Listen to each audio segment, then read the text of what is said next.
की हमारी एज की बात कर रहे हैं, कोई बंदा ऐसा देखा है शादी में जो टोपी टोपी पहन के शोल शूल लेके जाए, ऐसा देखा है कोई?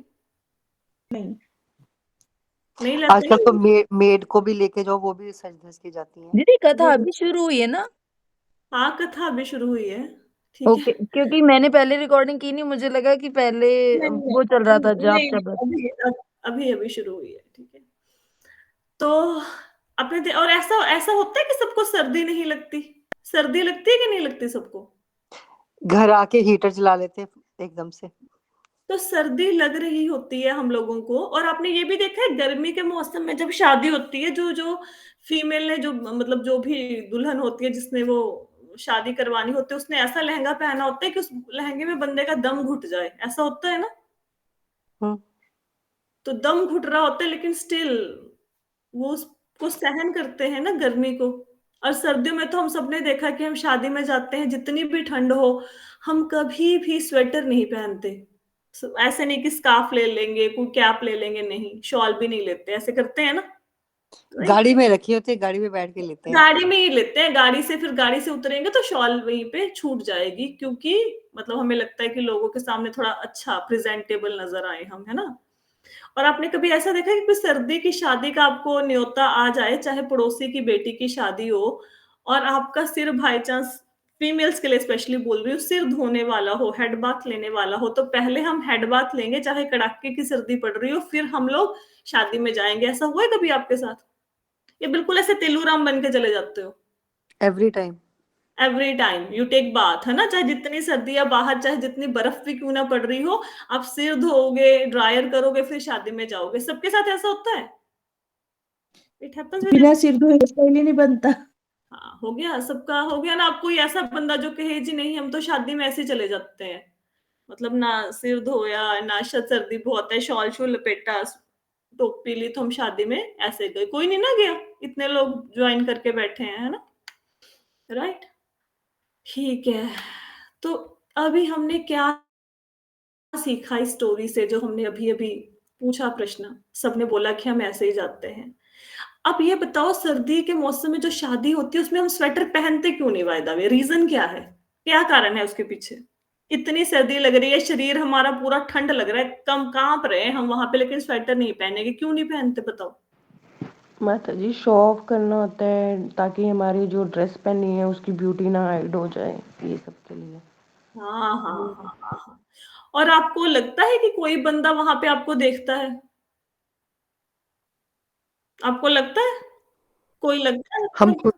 खुद को अच्छे लगे, खुद को खुद अच्छे लगे, शीशे और में आपको अच्छे। कोई नोटिस नहीं ना करता वहां पे जो मर्जी पहन के? किसी ने देखा कि आपने स्वेटर नहीं पहना, सारे लोग अरे वाह वाह बड़ा सुंदर लग रहे हो, शादी में सारे लोग आपकी तरफ आसपास खड़े हो गए, बड़े सुंदर लग रहे हो, बड़े सुंदर लग रहे हो, कोई नहीं ना बोलता? हम्म, ठीक है। अच्छा, अगर नाइट सूट में भी आप शादी पे चले जाओगे, क्या जिस लड़की वालों ने आपको बुलाया वो बाहर कर देंगे? पंडाल से बाहर तो नहीं ना कर सकते? नहीं, अपने आप को लगेगा ऐसा कि नाइट नाइट ड्रेस में आ गए, है ना? ऐसे ही लोअर टी शर्ट पहन के चले जाओ, होता है ना ऐसा? हम्म। तो क्यों ये डिस्कशन कर रहे हैं? ये डिस्कशन आपके कल के प्रश्न का उत्तर है।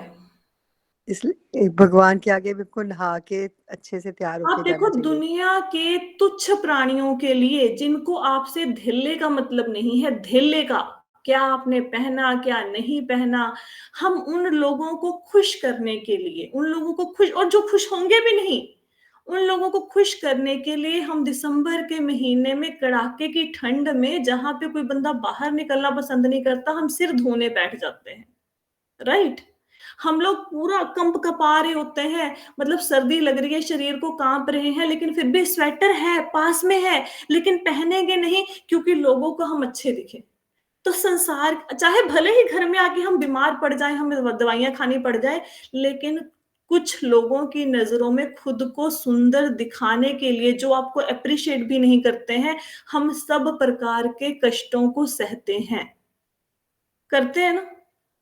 तो अगर हम दुनिया के लोगों को दिखाने के लिए सब प्रकार के कष्टों को सहन करते, इतने सदियों से सहन करते आए, कोई नहीं सर्दियों में स्वेटर पहनता, मर जाएंगे स्वेटर नहीं पहनेंगे शादी पे, तो जो भगवान से मिलने की बात हो रही है, वो सर्वशक्तिमान परमेश्वर, हाँ, वो कृष्णा, जिनकी गोलोक वृंदावन में करोड़ों लक्ष्मियां सेवा करती हैं, वो कृष्णा जो सृष्टि के कण कण में है, जो वहां विष्णु जिनकी सांसों से संख्या ब्रह्मांड उत्पन्न हो रहे हैं, पल भर में विनष्ट हो रहे हैं, वो महाविष्णु जो सारे संसार का पालन करते हैं, सारे संसार का संहार करते हैं, मृत्यु के बाद आप उनके पेट में चले जाते हो, फिर जन्म लेते हो, फिर आपका ध्यान रखते हैं, उन महाविष्णु की जिनकी सहस्त्रों अपने मुखों से शेष नाग उनका गुणगान कर रहे हैं, करोड़ों अरबों खरबों इन्फिनिट वर्षों से उनका गुणगान नहीं किया जा रहा, वो महाविष्णु, वो भगवान कृष्ण जिनकी शिव ब्रह्मा नारद मुनि पूरा दिन स्तुति करते हैं लेकिन स्तुति खत्म नहीं हो पा रही, वो महाविष्णु जिनकी सांसों से वेद निकलते हैं, हम सोते हैं खराटे निकलते हैं, वो मतलब योग निद्रा में भी उनके मुख से मतलब वेद निकल रहे हैं, उन महाविष्णु उन कृष्ण भगवान से मिलने की बात हो रही है, and we are not ready to take बात। How foolish we are. मैं नहा के बैठती हूँ माता जी। राइट, इट्स नॉट अबाउट कि आप नहाओ, ये कथा का पर्पस नहीं है। कथा का पर्पस ये कहने का क्या है, कथा का पर्पस ये कहने का, स्टोरी को बताने का ये है कि जब भक्ति की बात आती है, एक्चुअली पता कभी भी ऐसा मत सोचा करो उसने ये प्रश्न पूछा था उसको डांट पड़ रही है, ऐसा नहीं होता है। पता है क्या है, डांट नहीं पड़ रही, समझा रहे हैं, डांटते थोड़े ना, हमेशा थोड़ा ना डांटते हैं। देखो, जो अर्जुन था ना, वो भगवान कृष्ण का पार्षद था। पार्षद मतलब पर्सनल असिस्टेंट, जो कभी भी भगवान कृष्ण से दूर नहीं होता। तो अर्जुन जब भगवान से प्रश्न पूछते हैं ना, तो ऐसा लगता है भगवान डांट देते हैं उसे कि ये क्या प्रश्न पूछ रहे हो, क्या कह रहे हो कि युद्ध नहीं करूंगा, कि पंडितों जैसी बातें कर रहे हो, पंडित हो नहीं, पंडितों जैसी बातें कर रहे हो, भगवान डांट लगाते हैं। तो क्या अर्जुन को ज्ञान नहीं था? अर्जुन को सब ज्ञान था, उसने प्रश्न पूछे, वो हमें रिप्रेजेंट कर रहा है, ही इज रिप्रेजेंटिंग मतलब वी पीपल, हम लोगों को। अगर कोई बंदा ये प्रश्न पूछता है तो वो गलत नहीं कर रहा है, गलत नहीं कर रहा, क्योंकि वो हम सब लोगों की मेंटेलिटी को रिप्रेजेंट कर रहा है कि we all are like this, हम सब ऐसे हैं, हम सब ऐसे हैं। वो बंदा तो बेचारा पूछ के, बल्कि उसने इस बात का इनिशिएटिव लिया, करते हम भी ऐसे हैं, लेकिन हम लोगों को अपनी गलती का एहसास नहीं होता। तो प्रश्न पूछने वाला गलत नहीं है, this is very valid question.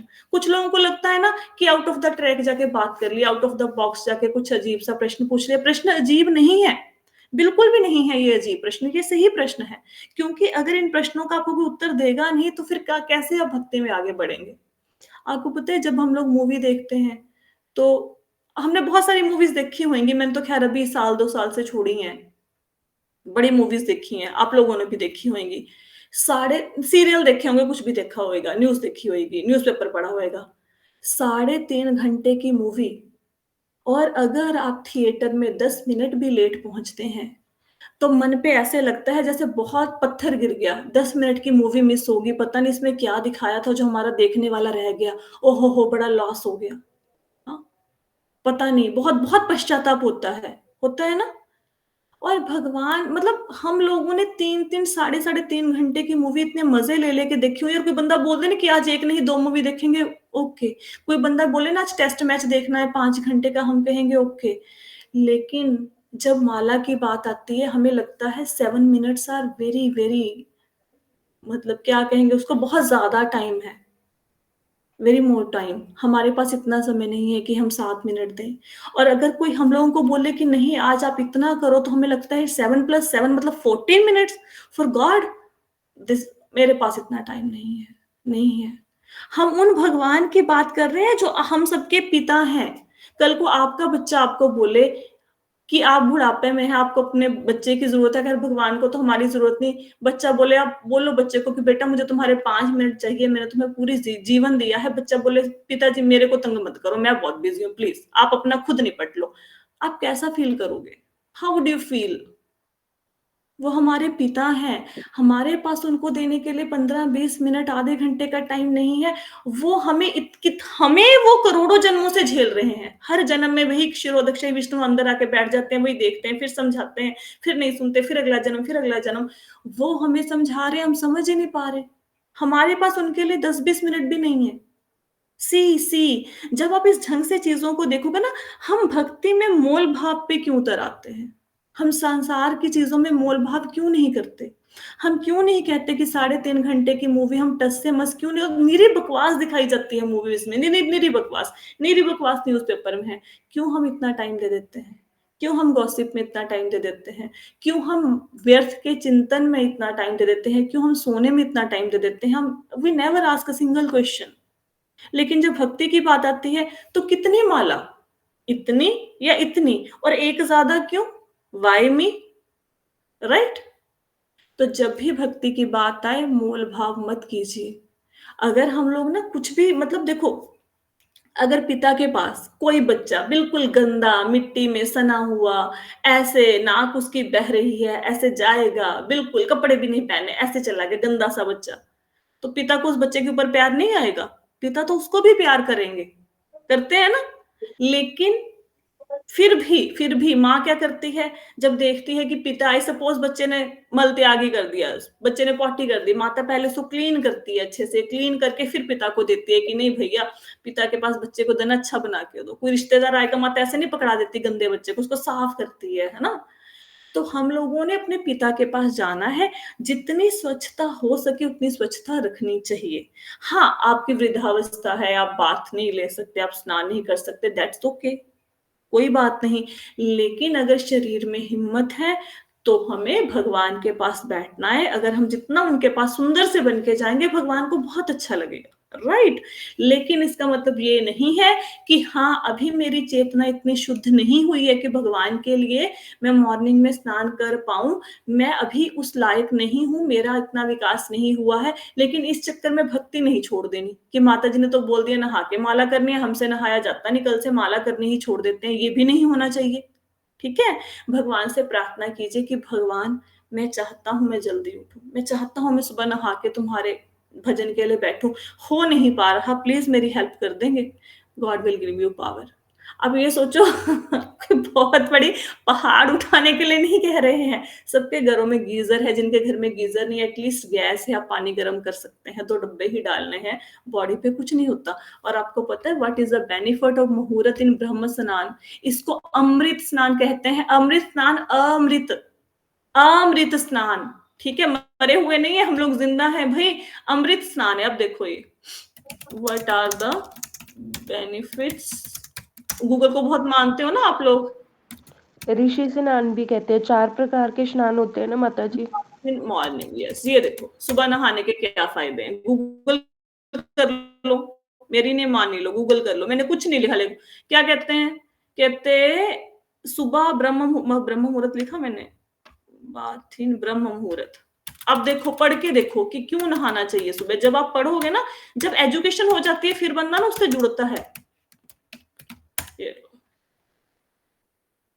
Just 1 minute, देखो क्या लग रहा है, पीसफुल टाइम होता है, पूरे यूनिवर्स की एनर्जी बैलेंस होती है, ठीक है? तो उसको क्या क्या बेनिफिट मिलते हैं, देखो, जो सुबह सुबह उठ के नहाते हैं, कंसंट्रेशन बढ़ता है, हेल्थ हेल्थ अच्छी होती है, आपकी स्पिरिचुअल नॉलेज अच्छी होती है, ठीक है? और आपका जो, हमें होता है ना, कई बार एज का फैक्टर आ रहा है हमारे ऊपर, वो एज का फैक्टर कम होता है। पूरा पढ़ लो, देखो इसके साथ आपका डाइजेशन पावर, आपकी पाचन शक्ति अच्छी होती है, आपका मेटाबॉलिज्म स्ट्रांग होता है, स्ट्रेस कम होता है, एंजाइटी कम होती है, स्पिरिचुअल पावर आती है। किसी कोई भी आप इसमें से लेके पढ़ लो, कोई मर्जी पढ़ लो, ये लो, जितना मर्जी पढ़ लो, ठीक है? कितने ज्यादा है उसमें है, मतलब बेनिफिट्स हैं। पहली बात, भगवान के नाम पे जब भी कुछ करेंगे मोल भाव मत कीजिए, क्योंकि जब हम भगवान के आगे अपनी रिक्वेस्ट लेके जाएंगे, फिर भगवान भी मोल भाव पे उतर आए, तो हमारा क्या बनेगा, वो सोचो। हम तो मोल भाव कर लेंगे, भगवान सह लेंगे, वो तो बड़े दयालु हैं कि कोई बात नहीं, जब भी मेरे नाम की बात आती है, ये इंसान हमेशा मोल भाव करते हैं। लेकिन हम भगवान के पास गए, हम बीमार हैं, हमारा दम निकल गया है, हमें सांस नहीं आ रही, और भगवान करे, सोचता हूँ, देखता हूँ, अभी थोड़ा सा पहले देखता हूँ कि तुम्हें 2 घंटे के लिए सांस दूं या आधे घंटे के लिए, 15 मिनट के लिए, तुमने तो मेरी माला करी नहीं, ऐसा करता हूँ तुम्हें 2 मिनट के लिए सांस दे देता हूँ। अगर भगवान ऐसा करने लग जाए तो क्या होगा हमारा? भगवान हमारे साथ कभी मोल भाव नहीं करते, तो हमें भी उनके साथ मोल भाव नहीं करना चाहिए, जितना हो सके। देखो, तपस्या का मतलब क्या होता है, शरीर को कष्ट देना अपनी इच्छा से, स्वेच्छा से, ताकि भगवान प्रसन्न हो सके। अब बोले जी हम क्यों शरीर को कष्ट दें, हम तो भगवान के बच्चे हैं, क्या भगवान हमें कष्ट पाता देख के खुश होंगे? भगवान तो इतने दयालु हैं, वो तो हमें कष्ट पाते देख के नहीं खुश होंगे। फिर हम ऐसी मंत्रणा घड़ लेते हैं। अब मुझे एक बात बताओ, आपका बच्चा पढ़ता है, ठीक है, उसने कोई एग्जाम क्रैक करना है, सपोज आईआईटी का एग्जाम क्रैक करना है, उसने आईएएस ऑफिसर बनना है, सीए बनना है। अगर वो बच्चा सुबह 3 बजे उठ के पढ़ाई करेगा, भले ही उस बच्चे को कष्ट हो रहा है, आपको सुख मिलेगा कि नहीं मिलेगा?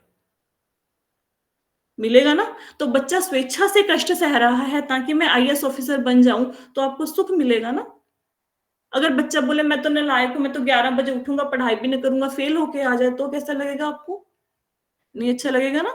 तो अपनी इच्छा से भगवान की प्रसन्नता के लिए कष्ट सहने चाहिए। भगवान की प्रसन्नता नहीं, खुद की स्पिरिचुअल एडवांसमेंट होती है।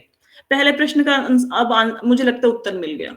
ठीक है, कि नहाना चाहिए कि नहीं नहाना चाहिए, अब आप खुद अपने मन की सोचो। जैसे आप किसी के घर की शादी में अगर नाइट सूट भी पहन के चले जाएंगे ना, क्योंकि उन्होंने आपको आमंत्रित किया है, भले ही वो आपको घृणा की दृष्टि से देखे, पंडाल से बाहर नहीं करेंगे। ठीक है, बैठ सकते हो आप वहां पे खा पी सकते हो। हमारी इंटरनल कॉन्शियसनेस होती है कि हमने वहां पे कैसे जाना है। पहली बात का आंसर मिला। दूसरा प्रश्न, इतनी कथा सुनने के बाद भी हरि नाम के प्रति श्रद्धा नहीं आ रही, स्टिल वी फील लाइक कि कल की कथा में मुझे ऐसा लगा कि अभी भी ये विश्वास नहीं आ रहा कि एक राम नाम लेने से हम समस्त पापों से मुक्त हो जाएंगे, जस्ट वन। नहीं यकीन आता, क्योंकि प्रूफ्स के बेस पे बात करते हैं हम लोग। We love proofs. अगर कोई हमें प्रूफ दे दे, ठीक है।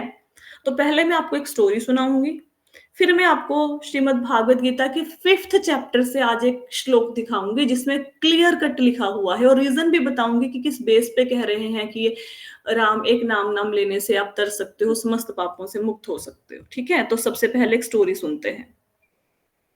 मुझे लगता है कि आज की कथा के बाद एटलीस्ट आपको इतना तो एलिवेट हो गए आप कि कम से कम भगवान के लिए मोल भाव करना छोड़ के प्रेम से उनके लिए कुछ ना कुछ कार्य करेंगे।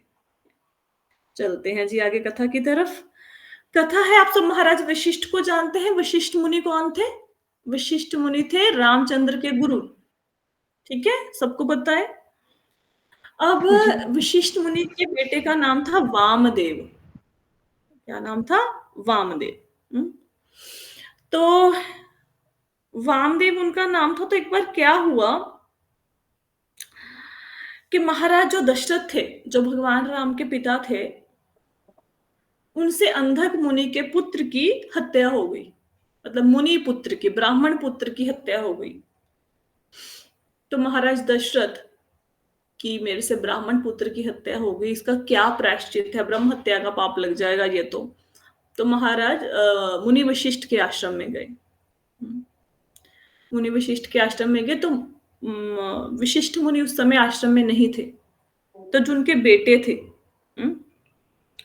उनके बेटे ने उनको परामर्श दिया, वामदेव ने, कि आप 3 बार राम नाम लेंगे, 3 बार, तो आपका ये ब्रह्म हत्या का दोष खत्म हो जाएगा। पहले ये कथा कौन सुना रहा है? पहले मैं आपको वो वाली कथा सुनाती हूँ, फिर दोनों को रिलेट करते हैं। एक बार महाराज दशरथ को लगा कि गंगा नदी बहुत पवित्र है, तो गंगा नदी में स्नान करने के लिए जाना चाहिए। तो उन्होंने अपने सारे बच्चों को, राम लक्ष्मण भरत शत्रुघ्न को साथ में लिया, रानियों को साथ में लिया, सब लोग प्रजा को साथ में लिया, सैनिकों को गंगा नदी की तरफ जाना शुरू कर दिया। तो चलते चलते उनको ना नारद मुनि मिले। तो नारद मुनि ने पूछा कि आप कहाँ जा रहे हो? तो कहते हैं मैं गंगा नदी में स्नान करने के लिए जा रहे हैं। तो नारद मुनि ने कहा कि आप तो बहुत बड़े अज्ञानी हैं कि गंगा जिनके चरण कमलों से प्रकट हुई है, वो भगवान राम आपके साथ रह रहे हैं, उनके चरणों से तो गंगा निकली है, तो उनका दर्शन पाने से ही गंगा में स्नान करने का पुण्य मिल जाता है। तो अब गंगा नदी में क्यों स्नान करने जा रहे हो? कहते कि आप भगवान राम का दर्शन करो, उनके मुख का अगर आप दर्शन करोगे तो कोई कर्म बंधन आपका बचेगा ही नहीं, तो आप गंगा नदी में स्नान करने क्यों जा रहे हो? तो महाराज दशरथ को लगा ठीक है, मुझे तो गंगा नदी में स्नान नहीं करना चाहिए। तो उन्होंने सोचा कि वापिस चलते हैं। तो भगवान राम ने समझाया कि नहीं, हम स्नान करने के लिए आए हैं घर से गंगा नदी में, और हम स्नान करके ही जाएंगे। तो महाराज दशरथ आगे गंगा नदी में स्नान करने के लिए सारी सेना, सैनिकों को सबको लेके आगे बढ़े। तो रास्ते में क्या हुआ, उनको मतलब बहुत बड़ी संख्या में थे सैनिक, रानी और सब प्रजा भी। तो मार्ग में ना उनको गुहराज ने रोक लिया। वो अपने 3 करोड़ सैनिकों को लेके आया साथ में, 3 करोड़, 3 करोड़ सैनिकों को। और गुहराज ने महाराज दशरथ को बोला कि महाराज दशरथ कहते कि मेरा रास्ता छोड़ो। तो गुहराज कहता मैं मार्ग छोड़ के चला जाऊंगा, कहते लेकिन पहले मुझे ना अपने बेटे के दर्शन करवाओ, भगवान राम के। तो दशरथ महाराज को ये प्रस्ताव पसंद नहीं आया कि मैं अपने बेटे के दर्शन क्यों करवाऊं उसको, गुहराज को। तो दोनों में युद्ध शुरू हो गया। उनके 3 करोड़ सैनिक, इधर महाराज दशरथ के सैनिक, तो युद्ध शुरू हो गया। अब युद्ध में क्या हुआ, जो गुहराज थे उनको बंदी बना लिया, वो हार गए। तो जब भगवान श्री रामचंद्र गुहराज को देखने आए, युद्ध बच्चों को होता है ना, जैसे घर में कुछ हो ऐसा तो बच्चे देखने के लिए निकलते हैं। सपोज गली में ही कुछ हो जाए, हाथी आ जाए, तो बच्चे देखने के लिए छत पे चढ़ जाते हैं ना।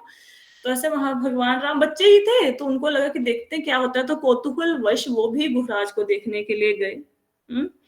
तो जैसे ही गुहराज ने उनको देखा, उनके सामने हाथ जोड़कर प्रणाम किया, दंडवत गिर गए जमीन पर, और उन्होंने भगवान राम को कथा सुनाई। यही वाली कथा जो मैं आपको सुना रही हूं, कि पिछले जन्म में मैं कौन था, मुनि वशिष्ठ का पुत्र वामदेव था।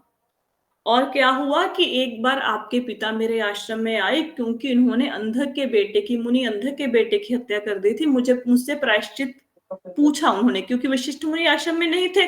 तो वामदेव से पूछा कि आप प्रायश्चित बताओ। तो वामदेव कहते आप 3 बार राम राम राम कहो और आपको इस पाप से छुटकारा मिल जाएगा। तो राजा प्रसन्न होकर चले गए। अब वशिष्ठ मुनि अपने आश्रम में आते हैं। वशिष्ठ मुनि को वामदेव बताते हैं कि पिताजी, आज महाराज दशरथ आए थे, तो महाराज दशरथ को मैंने ये परामर्श दिया कि उनसे ब्रह्म हत्या हो गई है, अंधक मुनि के बेटे की हत्या होगी, अब 3 बार राम नाम लो तो उनका ब्रह्म हत्या का पाप निकल जाएगा। तो महाराज वशिष्ठ, आपको क्या लगा कि महाराज वशिष्ठ खुश होंगे या दुखी होंगे? अब बताओ, ऑनलाइन वालों बोलो, सो गए? मेरी आवाज आ भी रही है कि नहीं? समझ नहीं आ रहा कि दुखी होंगे, खुश तो खुश ही होना चाहिए। खुश होना चाहिए। आपको कि कोई बंदा बताओ तो सही, कुछ दिमाग तो लगाओ कि महाराज वशिष्ठ खुश होंगे कि मेरे बेटे ने 3 बार राम लेने के लिए बोला उनको, वशिष्ठ मुनि, वो ब्रह्म हत्या के पाप से बचने के लिए, या दुखी होंगे? कोई और बताओ, ऐसे गेस तो मारो कुछ, क्या कह रही है आपकी बुद्धि, क्या कह रही है? जैसे खुश तो नहीं होएंगे, वो खुश तो नहीं होएंगे कि पाप कर्म जो किए हैं उसके लिए तुम सिर्फ राम नाम लेके, भगवान के नाम का सहारा लेके मुक्त होना चाहते हो, तो ये कोई अच्छी बात तो ठीक नहीं है, है तो मेरे पूनम हिसाब माता से। जी को लगता है खुश नहीं होंगे, अंजलि माता जी को लगता है खुश होंगे, किसी और का कोई ओपिनियन है? खुश होंगे। खुश होंगे, ठीक है, ओके, राइट। तो आपको पता है वशिष्ठ मुनि जब आश्रम में आए ना, उनको गुस्सा आ गया अपने बेटे के ऊपर। उन्होंने अपने बेटे को श्राप दे दिया। क्या श्राप दे दिया? कि तुम नीच योनि में जन्म लो। इतना बड़ा श्राप दे दिया अपने बेटे को कि जाओ, तुम्हें राम नाम की महिमा का नहीं पता और तुम जाके नीच योनि में गिर जाओ। तो वही जो वामदेव था वो गुहराज बना। गुहराज नीच योनि है ना, मतलब नीच जाति होती है, ठीक है। और वही भगवान राम के सम्मुख अब खड़ा है। क्यों ये श्राप दिया? वशिष्ठ मुनि ने इसलिए श्राप दिया कि तुमने 3 बार राम बोलने के लिए बोला। तुम्हें ये नहीं पता कि सिर्फ एक बार राम नाम कहने से समस्त पापों से छुटकारा हो जाता है। तुम्हें राम नाम की महिमा का नहीं पता कि ब्रह्म हत्या इत्यादि कोई पाप है ही नहीं जो भगवान राम के एक नाम के सामने खड़ा हो सके। तुम्हें इतने ग्रंथ पढ़ाए, इतने वेद पढ़ाए, तुम्हें ये बात समझ नहीं आ रही, और तुम कह रहे हो कि 3 बार भगवान राम का नाम लो। इतनी बड़ी तुमने गलती कर दी। हाँ, 3 बार भगवान का नाम, तुम्हें कहना चाहिए था कि एक बार भगवान राम का नाम लो। अपने बेटे को श्राप दे दिया और वह निम्न योनि में गिर गया। नाउ यू अंडरस्टैंड द विशिष्ट मुनि अपने मन से नहीं कथा कह रहे हैं, शास्त्रों में लिखी है तो कह रहे हैं। अपने बेटों को इस बात पे श्राप दे दिया। और वही तो फिर जब उन्होंने प्रार्थना करी कि मेरे इस योनि से उद्धार कैसे होगा, तो कहते जब भगवान राम दशरथ के घर में जन्म लेंगे और तुम उनका दर्शन पाओगे तब तुम्हारी मुक्ति होगी। तो वो जब गुहराज ने ये कथा सुनाई तो भगवान के चरणों में गिरे और फिर उन्होंने उनसे मित्रता कर ली गुहराज से। राइट। अब आपको राम नाम की महिमा का पता चला कि अगर विशिष्ट मुनि जो वो भगवान के गुरु हैं, अब देखो गुरु का स्थान तो भगवान से भी ऊंचा होता है ना, भगवान के गुरु अगर वो अपने बेटे को श्राप दे सकते हैं कि तुम्हें नाम की महिमा का नहीं पता, तो राम नाम में कितनी पावर होगी। और हम इस राम नाम को बोलने से बचना चाहते हैं, कैसे दुर्भाग्यशाली हैं हम। अब सेकंड क्वेश्चन कि राम नाम तो बहुत कहेंगे माता जी, अब मैं भी राम कह देता हूँ, राम चलो खत्म, अब तो मेरे पाप मुक्त हो गए, है ना। ऐसे तो सब लोगों ने किसी का राम नाम होगा, कोई जीवन में कभी तो किसी ने राम नाम कहा होगा। हाँ, जिसने राम नाम कहा उसकी तभी मुक्ति हो गई, उसी क्षण आपने राम बोला तभी मुक्ति हो गई। और अगर आपको इस बात पे यकीन नहीं आता तो we are reading now chapter canto 5 chapter 1 और shloka number 35। I am referring to this shloka. हालांकि ये श्लोक आपके लिए आना था बहुत महीनों के बाद, लेकिन मैं अभी आपको ये श्लोक सुना रही हूँ। इसमें जो लिखा है ना, आप उसको पढ़ो और फिर उसको समझाती भी हूँ। मुझे नहीं लगता कि अभी भी आप लोगों को राम नाम की महिमा के बारे में ना, मतलब वो विश्वास नहीं हो पा रहा। ये देखो क्या लेते हैं, सुनो। हे राजन, जिस भक्त ने भगवान के चरणार विंदों की धूलि में शरण ली है, वह षड विकारों अर्थात भूख, प्यास, शोक, मोह, जरा तथा मृत्यु के प्रभाव तथा मन समेत 6 इंद्रियों को जीत सकता है। किंतु भगवान के शुद्ध भक्तों के लिए यह कोई आश्चर्यजनक बात नहीं है, क्योंकि चारों वर्णों से बाहर का व्यक्ति अर्थात अस्पृश्य व्यक्ति भी भगवान के नाम का एक बार उच्चारण कर लेने मात्र से भौतिक बंधन से छूट जाता है। तो ब्राह्मण, क्षत्रिय, वैश्य, शूद्र की बात नहीं हो रही, चारों वर्णों से बाहर का व्यक्ति मतलब चंडाल इत्यादि, बहुत ही नीच जाति, वो भी अगर भगवान का नाम ले ले, वो भी भवसागर को पार कर जाता है। तो आपको क्या लग रहा है, सुखदेव गोस्वामी जी गलत बोल रहे हैं, श्रीमद् भागवतम गलत बोल रही है? नहीं गलत बोल रही। अब आगे सुनो, अब इसके एक्सप्लेनेशन देखो। सी, जस्ट 1 मिनट।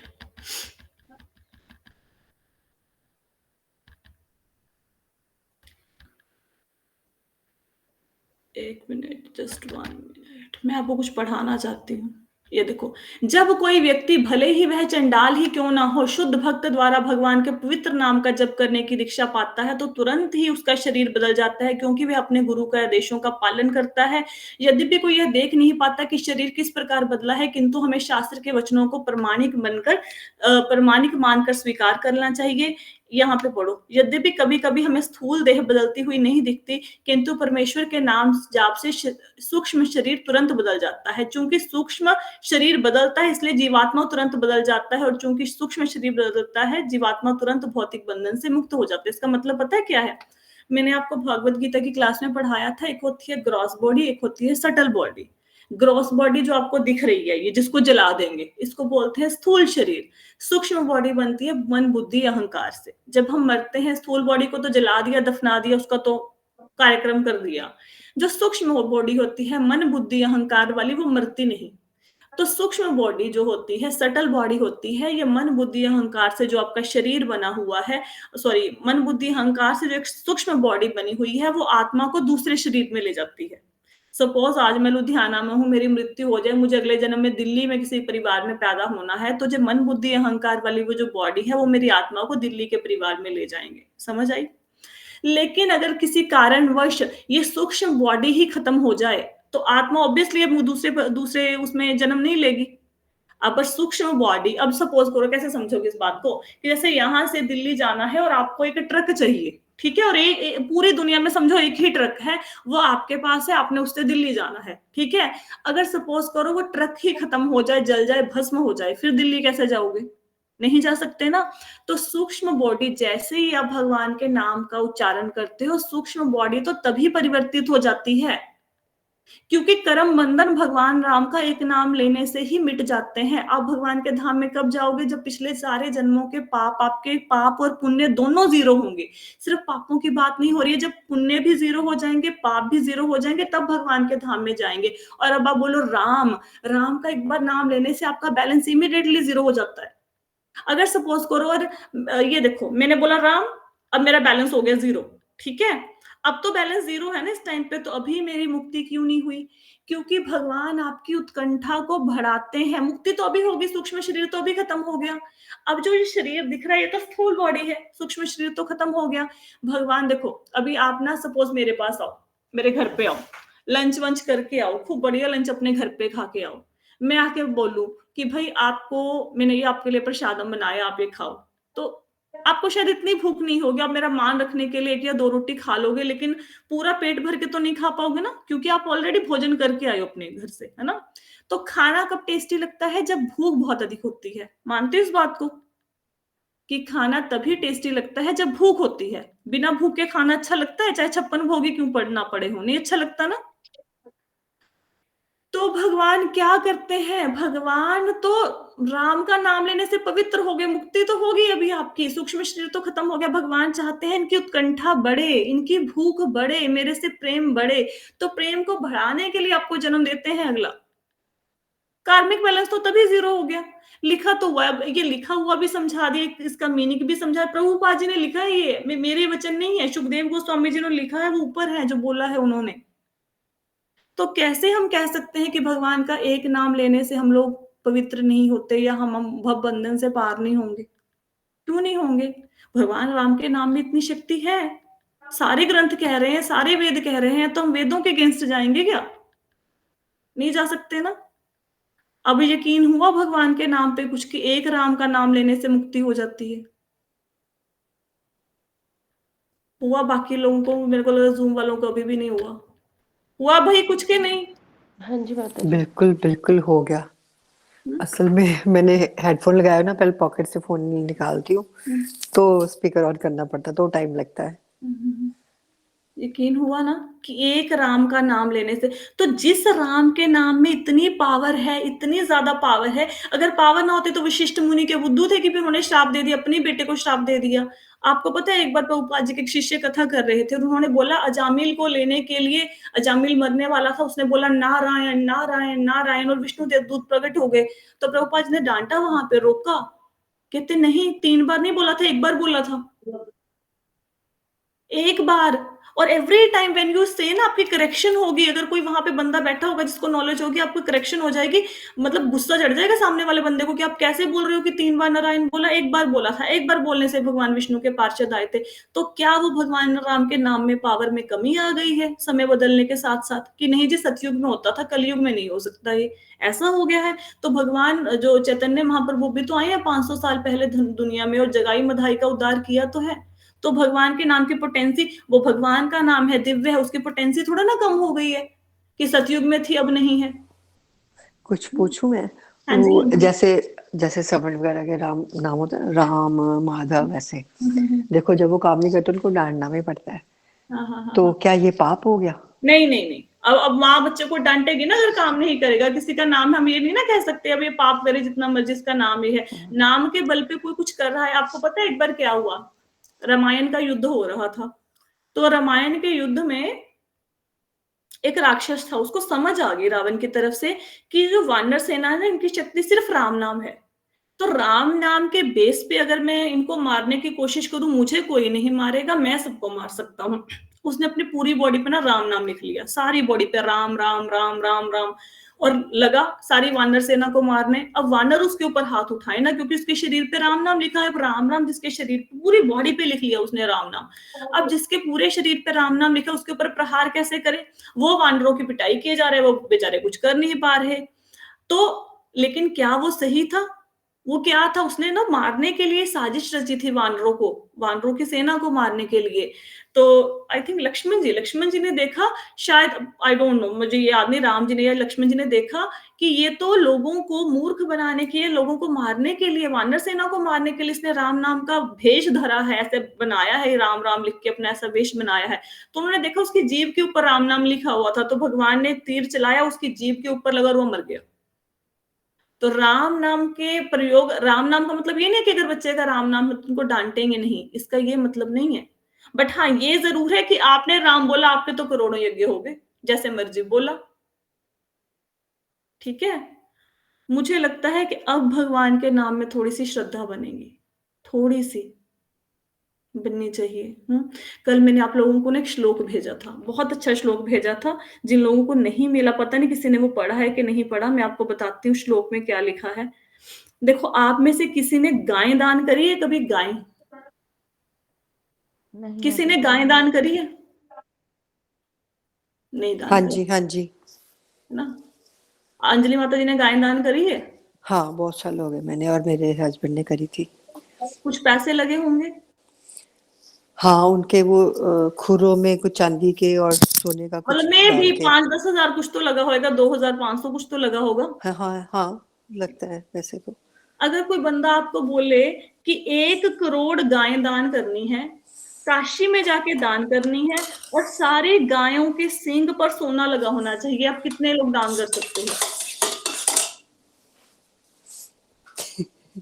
कर सकते हो? काशी जाके 1 करोड़ गायें दान करनी है, और आप ग्रहण ना के अवसर पर करनी है अंबानी वाली बात कर रहे हो, अंबानी वाली। है ना?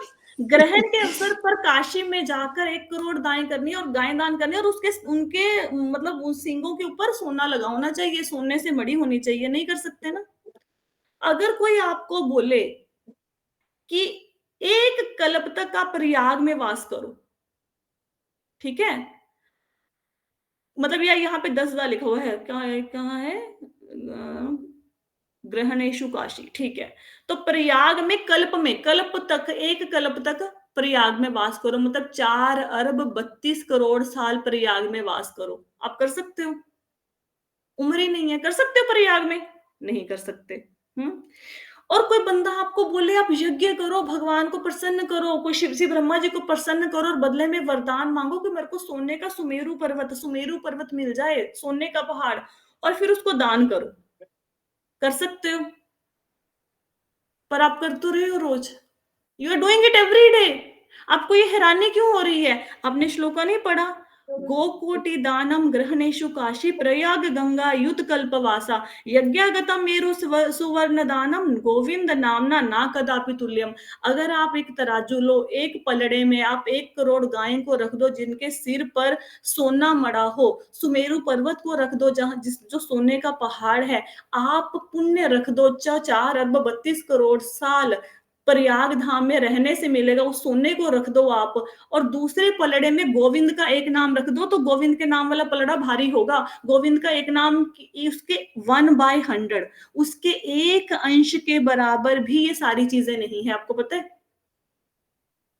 मैं एक नाम के पूरे 100% के बराबर नहीं कह रही, एक अंश के बराबर नहीं है ये सारी चीजें।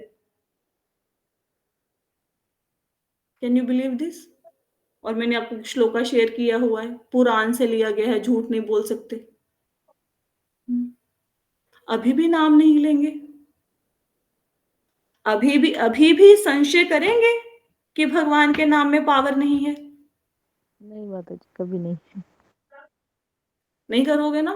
अरे पूरा डंके की चोट पे बोलोगे। एक्चुअली प्रॉब्लम क्या है ना, प्रचार कैसे करेंगे? पहले तो खुद खुद मतलब आपने ना, सपोज करो आपका स्टिचिंग का काम है, आपने बहुत सुंदर एक सूट सिला, ठीक है? आप सूट को देख के खुद ही खुश नहीं हो कि नहीं यार मैंने तो अच्छा सूट नहीं सिला, उसको लेके मार्केट में ले जाके क्या बेचोगे? खुद ही खुश नहीं हो अपने काम से। आपने कोई ना बेकरी खोली, बेकरी में आपने केक बनाया, आप खुद ही केक को यार क्या केक बना दिया, गंदा सा टेस्ट है, पता नहीं कोई खरीदेगा नहीं खरीदेगा। जब तक आपको अपने प्रोडक्ट के ऊपर विश्वास नहीं है, मार्केट में लोगों को जाके क्या बेचोगे? अगर आपके मन में भगवान के नाम के प्रति श्रद्धा नहीं है, तो कैसे डंके की चोट पे कहोगे किसी को कि क्या तुच्छ बातों के लिए भगवान की भक्ति नहीं कर रहे हो तुम? क्या चाहिए? बैंक बैलेंस चाहिए, गाड़ी चाहिए, बंगला चाहिए, मकान चाहिए? छोड़ो ये सारे देवताओं की भक्ति, मेरे भगवान के पास आओ, मेरा भगवान सब कुछ दे सकते हैं तुम्हें, और ये श्लोक उनको पढ़ के सुनाओ। क्यों क्यों आप कन्विंस नहीं कर पाओगे लोगों को? हमें पहले तो हम खुद खुद तो जो घर में अपना प्रोडक्ट है उससे खुद तो कन्विंस हो जाओ। जब आप कन्विंस होंगे, आप दूसरे को डंके की चोट पे कह सकेंगे। अभी तो हम ही ऐसे सोचते हैं, राम कह दिया, राम, मैं भगवान के धाम चला जाऊंगा। राम, मैं तो नहीं जा सकता, नहीं, आई कैन नॉट गो। एक राम कहने से क्या होता है? तो सुखदेव गोस्वामी जी गलत बोल रहे हैं। 5.1.35 नंबर श्लोका फ्रॉम श्रीमद् भागवतम। ये मैंने आपको एक श्लोका पुराण से लिया हो, इसमें शेयर कर दिया, इसको पढ़ो जब तक ये बात ना मन में बस ना जाए, दिमाग में टिक ना जाए कि भगवान का एक नाम ही काफी है। वो तो हम भगवान से प्रेम बढ़ाना चाहते हैं, इसलिए इतनी माला कर रहे हैं। वो तो एक नाम में इतनी शक्ति है कि आपको पार कर दे। वो तो हम लोग भगवान से प्रेम बढ़ाना चाहते हैं। राइट? क्लियर हुआ? तो अब हम कल की कथा, तो आगे का जो हम चैप्टर पढ़ रहे थे वो तो हम कल करेंगे। आई होप सो कि आज की कथा से आपको भगवान के नाम के प्रति श्रद्धा बढ़ेगी और आप ज्यादा नाम जाप कर पाओगे, ज्यादा प्रेम से कर पाओगे, ज्यादा श्रद्धा से कर पाओगे और कभी भी नाम के प्रभाव के ऊपर डाउट नहीं करोगे। ठीक है। आपको पता है एक और कथा सुनाऊं छोटी सी, ये मेरा लास्ट और भी 5 मिनट चल रहे हैं कथा के, चलो सुनाती हूँ। जब हनुमान जी संजीवनी बूटी का पर्वत लेके जा रहे थे, ठीक है, तो संजीवनी बूटी का पर्वत लेके जा रहे तो रास्ते में उनको भरत जी ने देखा। अयोध्या के ऊपर से निकले ना, तो अयोध्या के ऊपर से निकले, उन्होंने तीर चला दिया। अब हनुमान जी नीचे गिरे, वो राम राम कहते हुए हनुमान जी नीचे गिरे। अब भरत महाराज को बड़ा ऐसे हुआ कि भाई मैंने तो किसी राम भक्त के ऊपर बाण चला दिया, रोए जा रहे हैं, रोए जा रहे हैं, आंसू नहीं बंद हो रहे कि क्या पाप हो गया मेरे से। तो बेहोश हो गए हनुमान जी, बेहोशी में भी राम राम राम राम बोले जा रहे। तो कहते कितना बड़ा भक्त है, बेहोशी में भी राम का नाम ले रहा है। तो भरत महाराज जो थे वो किसी हॉस्पिटल में नहीं लेके गए हनुमान जी को एम्बुलेंस में बिठा के, कहीं पे उनके लिए वैद्य नहीं बुलाया। वो कहते कि अगर मैंने भगवान राम का नाम सच्चे दिल से लिया है तो ये हनुमान जी जीवित हो जाए, और हनुमान जी जीवित हो जाए मतलब उनको मूर्छा उनकी दूर हो जाए, और हनुमान जी खड़े हो गए। वहां पे भगवान राम की मूर्छा नहीं दूर हो रही, लक्ष्मण जी की मूर्छा दूर नहीं हो रही, उनको लेने के लिए संजीवनी बूटी लाई जा रही है। और यहाँ पे भरत जी ने बोला कि मैंने भगवान राम का नाम लिया है तो इनकी मूर्छा दूर हो जाए। हनुमान जी आश्चर्यचकित हो गए उसको सुन के कि मैं लक्ष्मण जी की मूर्छा को दूर करने के लिए इतनी दूर से पर्वत उठा के लाया, और यहाँ भरत जी बड़े कमाल है, कहते मैंने राम का नाम लिया, मूर्छा दूर हो जाए, मूर्छा दूर हो गई। तो अगर हनुमान जी की मूर्छा दूर हो सकती है भाई भगवान राम का नाम लेने से, तो आप ये टुच्ची टुच्ची सी बीमारियां ठीक नहीं होंगी? अच्छा, बीमारी रहेगी भी शरीर में, अनुभव हो। 1 घंटे की कथा में मुझे बताओ कहीं पे घुटने में दर्द हो रहा है तो बताओ, किसी की रीढ़ की हड्डी में दर्द हो रहा है, कुछ नहीं होता ना, आभास ही नहीं रहता, आभास ही नहीं रहता। ठीक है ना। जगाई मधाई, दोनों का, जगाई मधाई कौन थे? बहुत पापी थे, इतने पाप किए उन्होंने, इतने पाप किए ना जगाई मधाई और चैतन्य महाप्रभु और नित्यानंद प्रभु को चैतन्य महाप्रभु ने बोला कि भगवान का नाम बांटो। पात्र को पात्र नहीं देखते, वो जो नित्यानंद प्रभु जी हैं वो ये नहीं देखते कि ये बंदा योग्य है हरि नाम देने को और ये बंदा योग्य नहीं है, वो सबको हरि नाम बांटते हैं। जब उन्होंने जगाई मधाई को देखा, जगाई मधाई ऐसे 2 पापी थे जिन्होंने इतने पाप किए, हमारे ऊपर जो हम पाप करते हैं उसका लेखा कौन रखते हैं? चित्रगुप्त। चित्रगुप्त यमराज के असिस्टेंट हैं, जो भी हम पाप करते हैं वो अपनी फाइल में चढ़ा लेते हैं, किसने ये पाप किया, इसने ये पाप किया। ठीक है, बाद में लेखा जोखा होता है, जब मर के धर्मराज के सामने जाएंगे फिर वो लेखा हमारी फाइल मंगवाई जाएगी, वो देखेंगे इसने क्या पाप किया, क्या पुण्य किए। ठीक है, तो जगाई मधाई का जब भगवान ने उद्धार किया, ठीक है, ऐसे मतलब उन्होंने इतने पाप किए ना कि चित्रगुप्त लिखते लिखते लिखते लिखते उनके पापों को थक गए, उनके कमरे के कमरे भर गए, फाइलों के कमरे पूरे कमरे भर गए, इतने पाप उन्होंने किए, इतने पाप किए कि कहीं पे स्थान तक नहीं बचा उनकी नई फाइलों को रखने के लिए कि आज उसने ये पाप कर दिया, ये कर दिया, ये कर दिया, ये कर दिया। तो जब नित्यानंद प्रभु जगाई मधाई से मिले कि भाई भगवान का नाम लो, तो जगाई मधाई ने क्या किया, उनके सिर पर जिस पात्र में वो ड्रिंक कर रहे थे, नशे में थे, जिस पात्र में वो दारू पी रहे थे वो उन्होंने उनके सिर पे मार दिया। नित्यानंद प्रभु कौन है? शेषनाग, संकर्षण जी, बलराम जी। ठीक है, उनके सिर पे मार दिया, सिर से खून आने लगा। अब चैतन्य महाप्रभु, उनको कोई कुछ कहे वो सहन कर सकते हैं, भक्तों का वो सहन नहीं करते। चैतन्य महाप्रभु तुरंत वहां पे, उनको इतना गुस्सा आया, वो कहते कि इसने तुम्हें हाथ लगाने की कोशिश करी, मैं अपने चक्र का आवाहन करता हूँ। और जैसे ही चक्र शब्द सुना, ब्रह्मांड को भेदती हुई वो आवाज गई, तो सारे देवी देवता इंक्लूडिंग ब्रह्मा, इंक्लूडिंग शिव जी, इंक्लूडिंग यमराज, इंद्र, सब वहां पे इकट्ठे हो गए कि कलयुग में चक्र का आवाहन हो गया। कलयुग में सुदर्शन चक्र का क्या काम है? कलयुग में सुदर्शन चक्र भगवान ने क्यों बुला लिया? जब सारे देवी देवता वहां पे इकट्ठे हो गए, नित्यानंद प्रभु जी भगवान के पैर पकड़ लेते हैं कि नहीं भगवान, आपका ये जो अवतार हुआ है ये दुष्टों को मारने के लिए नहीं हुआ, ये दुष्टों को आपने मारना है लेकिन माला से, हरि नाम से, उनको हर एक को आपना, ये आपका दया का अवतार है, तो इनका उद्धार कीजिए, चाहे ये इसके लायक हैं चाहे नहीं है, पात्र को पात्र नहीं देखिए, आप इनका उद्धार कीजिए। नित्यानंद प्रभु ने चैतन्य महाप्रभु को बुलाया, उनको कन्विंस किया, और चैतन्य महाप्रभु ने दोनों को कृष्ण प्रेम दिया।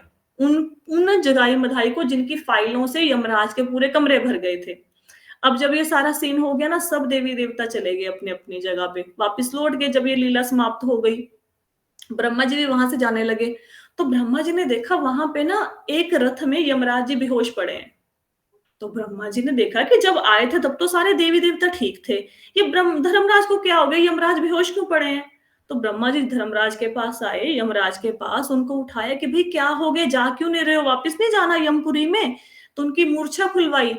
तो वो यमराज जी ने जब आंखें खोली तो ब्रह्मा जी कहते हैं बेहोश क्यों हो गए। तो यमराज कहते, मैं तो ये सोच रहा हूं कि जिनकी फाइलों के मेरे नरक में इतने पन्ने भरे पड़े हैं, कमरे भरे पड़े हैं, पूरा नरक भरा पड़ा है, जिनके पापों की गाथा हद कोई गाता है कि भाई इतने पापी, वो भगवान का एक नाम लेने से पवित्र हो गए, उनको भगवान ने पवित्र कर दिया। तो मैं किस पापी को दंड दूंगा नरक में, किसको, मतलब कौन ऐसा है, इनसे बड़ा पापी कौन होगा। अगर ये नरक नहीं जा सकते तो नरक फिर जाएगा कौन, मेरे तो नरक ही खाली हो जाएगा।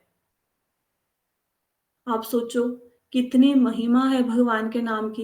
अब आपने ऐसा क्या पाप किया होगा, ज्यादा से ज्यादा क्या अनियन गार्लिक खा लिया होगा, जब तक कथा नहीं सुनी होगी तो मांस मछली खाते हो गए, या फिर हो सकता है भी ड्रिंक करने की आदत ना छूटी हो, या हो सकता है बाजार से चाय कॉफी पी ली, इतना ही किया है ना, और तो कुछ नहीं, मर्डर तो नहीं किया होगा किसी का, खून तो नहीं कर दिया किसी का।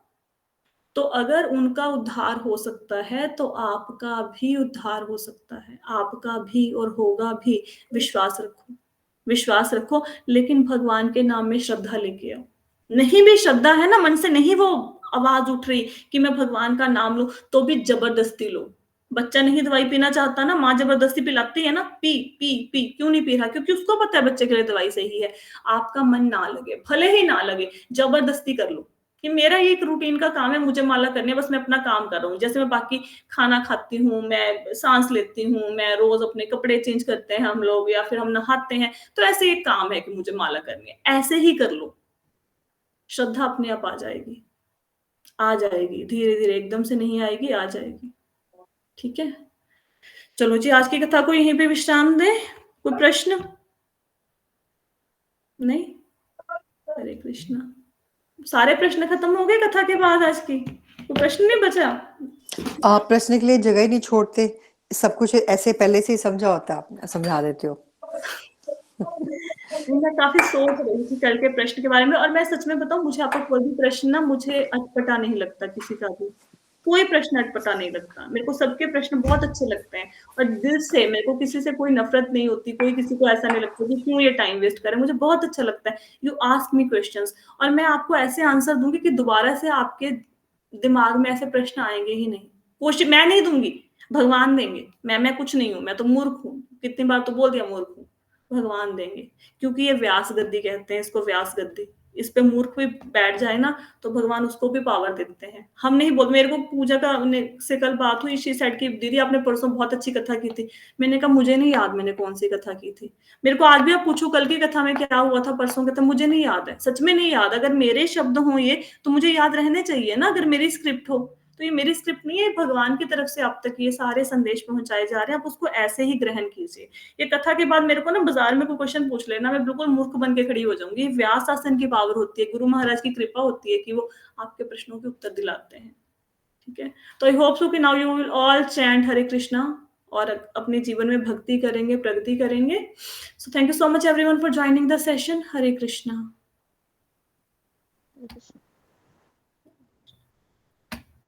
हरे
이러세요.